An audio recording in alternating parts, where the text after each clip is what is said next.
Mark Leiren-Young. Hi, my name is Mark Leiren-Young. I'd like to thank you for the opportunity to speak and thank both of you for cutting your break short and for agreeing to stay longer than you planned. I can't imagine that this is what you thought you'd signed on for. I'd like to start by saying I don't envy you your task. I have no clue how you're supposed to deliver a thorough report on any of these meetings without recording them. Sending you out here without someone recording these meetings for you, I think is terribly unfair to both of you and insulting to everyone speaking to you.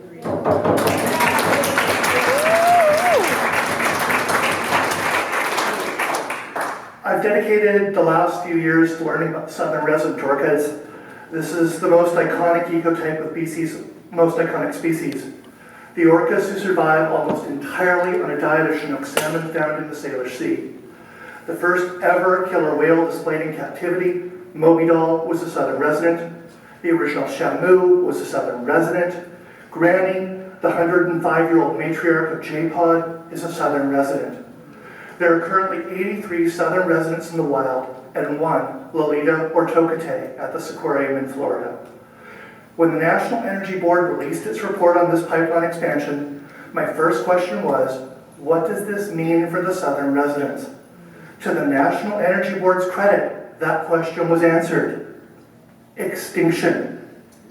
Quote, the board acknowledges that this increase in marine vessels associated with the project would further contribute to the cumulative effects that are already jeopardizing the recovery of the southern resident killer whale.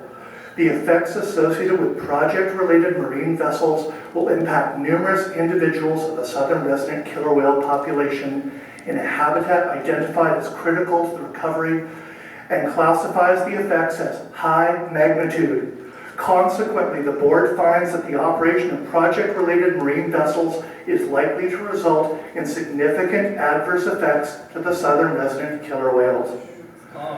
So, if everything goes well, if none of the tankers runs over an orca and nothing ever spills, because of course nothing could possibly go wrong with a huge tanker making sharp turns in treacherous waters, if everything goes absolutely according to plan, it's all over for these orcas.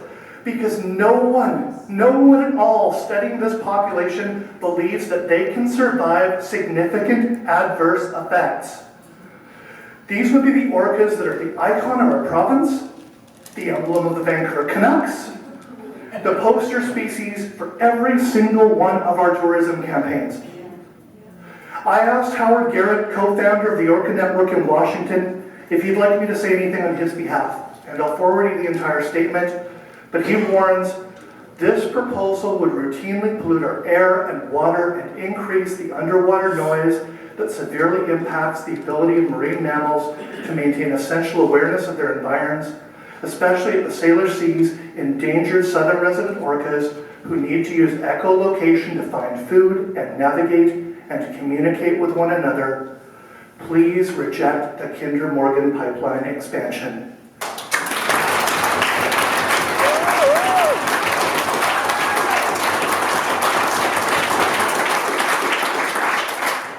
I became obsessed with these whales after discovering that orcas are one of only 2 species on Earth besides our own where females live a prolonged life beyond menopause. That other species is pilot whales. The evolutionary theory behind this, these whales are so intelligent that the grannies live to pass on their wisdom, their language, their culture. This culture, these whales are irreplaceable. So I wonder, how many jobs, not construction jobs, but permanent full-time jobs, is a whale worth? What's the price we're prepared to put on an entire culture that goes back hundreds of thousands of years? How much is a whale worth? So I've heard a different number today, but when I went to the Kinder Morgan website last night to see how many thousands of permanent jobs this project would create, I'll quote their site here.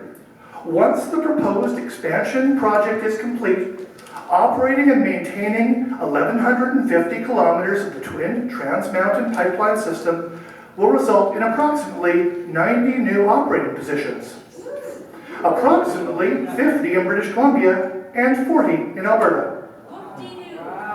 For oil, we're no longer sure there will be a market for if this project is completed.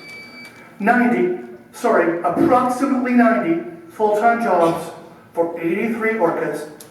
So the only way anyone will ever see another southern resident is if they visit Lolita in her oversized bathtub in Florida. Approximately 90 jobs, that's 50 in BC, so that will be approximately the number of people employed by one of our larger whale-watching corporations in Victoria. I actually interviewed Justin Trudeau the year before he was elected Prime Minister. He told me, governments grant permits, only communities grant permission. Wiping out the southern resident orcas would be a crime against humanity. Please tell our government you do not have our permission.